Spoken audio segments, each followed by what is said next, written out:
Now, the Stoics, who also began with the school of philosophy, was founded in Athens about 300 BC by Zeno of Citium in Cyprus. Their big question was, what is truth? How about today? Fake news and everything else. Everyone wants authenticity. Some people don't want the truth. Some people do want the truth. What they said was, there is no universally grounded criterion of truth. You have your truth, I have my truth. Are you getting the picture? Okay. It is based not on reason, but on how you feel. I feel like a woman today. I identify as a bicycle today. I identify as a bird. Okay. And they believe the best way to be happy and peaceful was just be moderate in everything. That's all it is. So people don't eat too much, even of good food, and don't party too much, but they also should not work all the time or diet all the time. They need to find a balance, like a Diet Coke with a donut. Okay?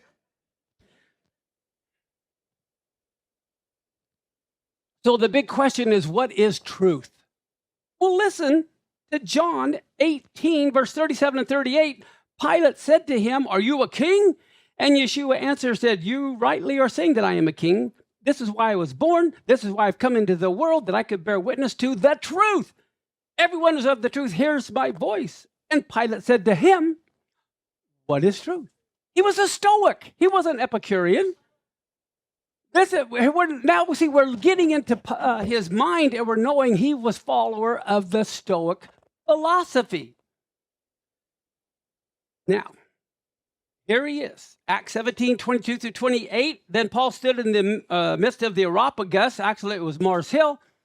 And he said, "Men of Athens, I perceive in all things you are very religious. I was passing through to considering the objects of what you worshipped, and I found an altar with the inscription, 'To the unknown God.' Therefore, the one whom you worship without even knowing, he's the guy I proclaim to you. God, who made the world and everything in it, since he is the Lord of heaven and earth, doesn't dwell in a temple made with hands. He's not worshipped with men's hands as though he needed anything, since he gives to everyone life, breath, and all things. He has made from one blood every nation of men to dwell on the face of the earth." Now, that's also a very important verse. He's made of one blood, every nation. So what does that mean? We all came from Adam and Eve. Yeah, there's all different races and everything else, but we're made of one blood. I say that because there are people who believe that demons came down and had sex with women, and that's the Nephilim. That's the stupidest thing I've ever heard. It really is. They don't have nurseries in hell. They don't have nurseries in heaven. Okay? They can't procreate. They don't have blood. And so it's dumb to think that some angelic being, no, it's just big bullies. They mated with the daughters of Cain, and that's why it says in 2 Corinthians 6:14, don't be unequally yoked together with unbelievers. Okay, this is why when the lady that had 5 husbands, and they were wondering whose husband's going to be hers, and Jesus says, you are clueless. They don't marry, and they're not married in heaven. Okay, so there wasn't some spiritual weirdo who came down, and now we have the Nephilim. The biggest problem I have with that is who gets to decide who the Nephilim are? I know all the Jews are the Nephilim. Let's kill them. We'll do God a favor. See, this is why you can't believe in strange things.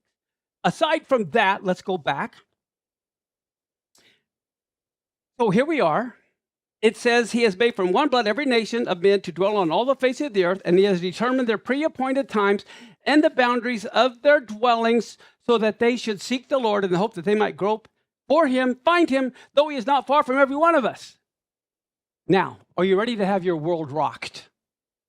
Fasten your seatbelts, and this time put on your shoulder straps. This is the airplane. How many of you have heard this verse before? For in him we live and move and have our being. Everyone say, how many have sung that song?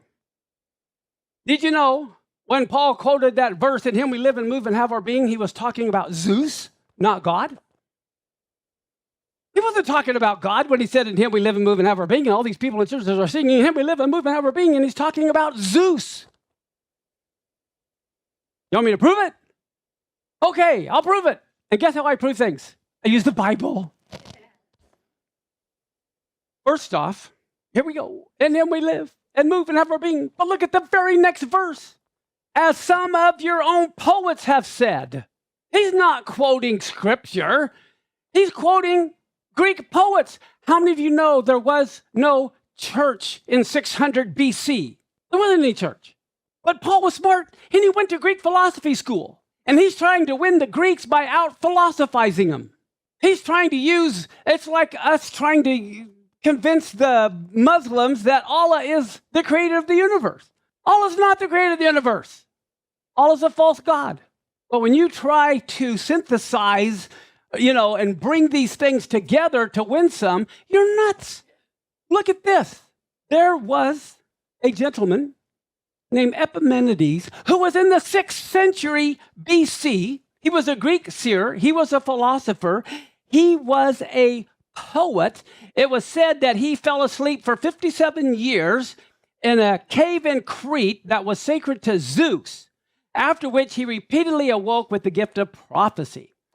Epimenides thought that Zeus was immortal, and he is the one from 500 BC that wrote concerning Zeus, they fashioned a tomb for you, O holy and high one.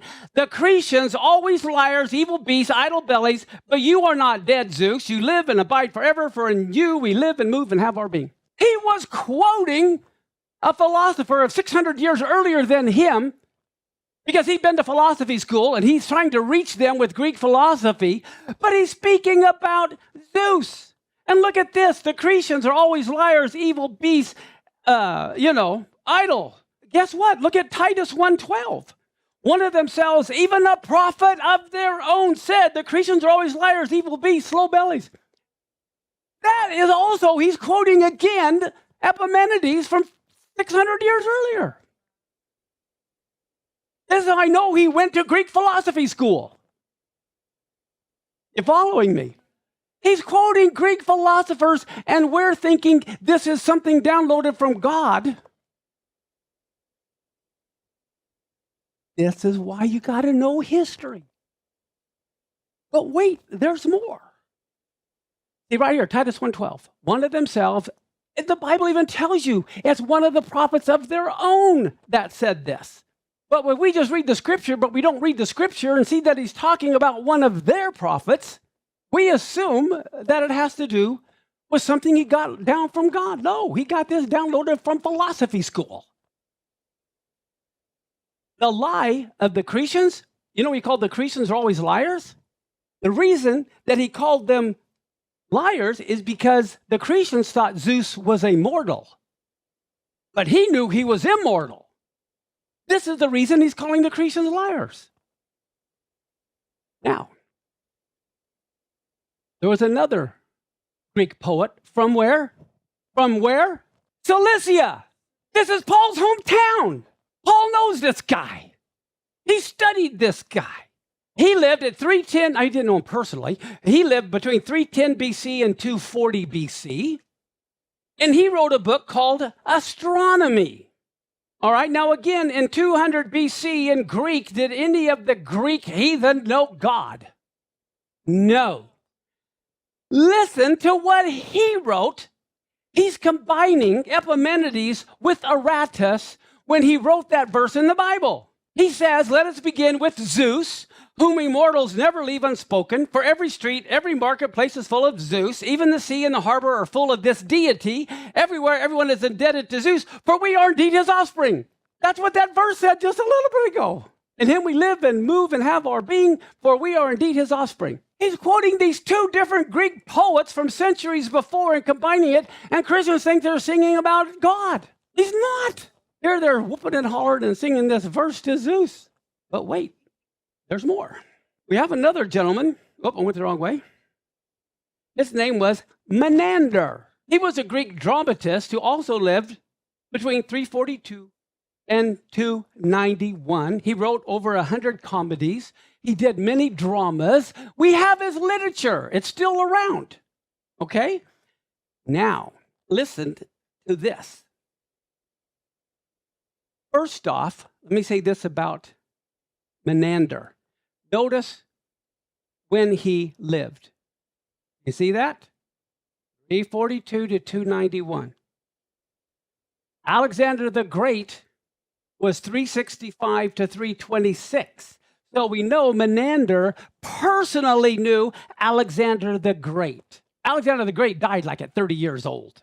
Okay? He only lived to be 30 years. Even though he conquered the whole known world, he died early. But I want you to notice when he died, he had 4 generals, and his kingdom was divided into 4 areas. Okay, you have Cassander, Lysimachus, the Seleucid. This is where Antiochus Epiphanes was, Seleucid. And then Ptolemy was another general, and he controlled Egypt. So you have these 4 areas. His 4 generals took over. They each took a different part. Well, let's see. There's something I have to also bring in. This is a lady. Her name is Thais. That's her name. That's how it's spelled, Thais. See that? That's her. She was married to Ptolemy. Okay, so Ptolemy, the general who took over Egypt, his wife was Thais. She became the queen of Egypt. Well, guess what? Before that, she was with Alexander the Great. And when Alexander the Great died, she hooks up with Ptolemy. I mean, she wants to stay in a royal position. Now, I'll tell you a little bit about Thais. Thais was known as a hetera. Do you know what a hetera is? A hetera was a type of a prostitute in ancient Greece who was an artist, an entertainer, a conversationalist. In addition to providing sexual service, unlike the rule for ancient Greek women, heteras would be highly educated and were allowed in the symposium. So here, Thais is a well-educated prostitute, okay? Hanging out with Alexander the Great, and now she runs off to Ptolemy. Here is from that play, is evil communication corrupts good manners. What? You know in 1 Corinthians 15:33, Paul says, don't be deceived, evil company corrupts good manners. That wasn't a download from God. He was quoting this play about a prostitute hanging out with Alexander the Great and Ptolemy. And this time he doesn't even give credit. He plagiarizes.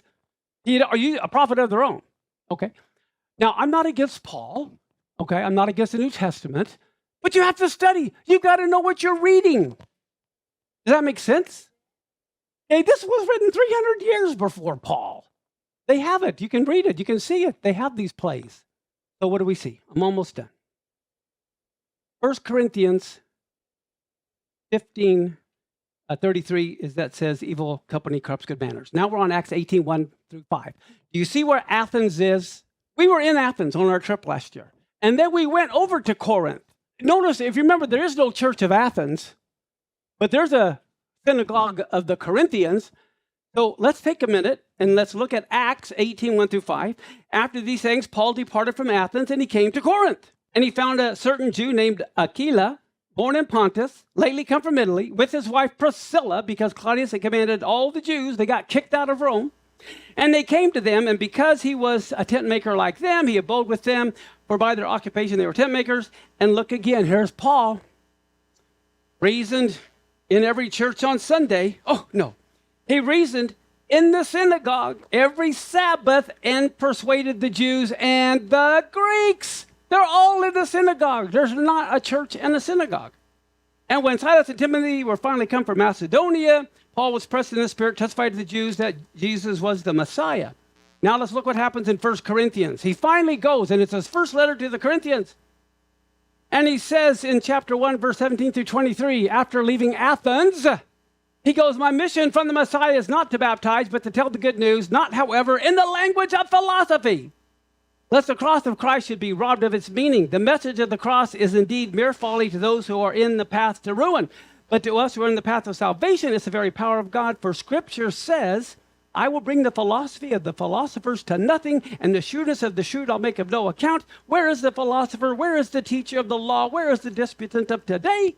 Has not God shown the world's philosophy to be folly? For since the world in God's wisdom did not by its philosophy learn to know God, God saw fit by the folly of our proclamation to save those who believe in the Messiah, while Jews ask for miraculous signs and the Greeks study philosophy. We're proclaiming Christ crucified to the Jews, an obstacle to the Gentiles, mere folly. So what is Paul saying? He gave up on the Greek mindset. He said, this isn't going to work. Okay? But the problem is the brand new believing Gentiles with no Torah background clung to Socrates and Plato for their moral background. Because that's all they had.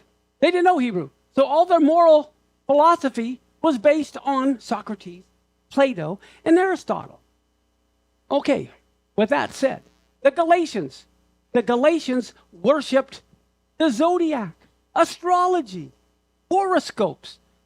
So with all of that, all of this was to let you know the correct interpretation to two verses that every Christian has misunderstood for millennia. Are you ready to now read them with the correct understanding? And then we'll close. Look at Galatians now. They were the ones that were stupider because they worshipped Jupiter, right? He writes to the Galatians, and he says, howbeit, when you didn't even know God, you did service unto them which by nature are not gods. But now after you've known God, or rather are known of God, why are you turning back again to the weak and beggarly elements where you desire again to be in bondage? You're observing days and months and times and years. I'm afraid lest I bestowed you labor in vain. In other words, why have you gone back to the pagan calendar? You now know the biblical calendar. Why are you forsaking the biblical calendar? Why are you turning back to the pagan calendar? So the days and months and years that it's talking about here is not the biblical calendar. He's telling these Gentiles, why are you going back to a pagan calendar? Now, let's look at Colossians, which is also often misunderstood. Colossians 2:16 and 17. Let no man therefore judge you, Colossians, in your food or drink or respect of a holy day or new moon or Sabbath days, which are shadows of things to come, and the body is Messiah.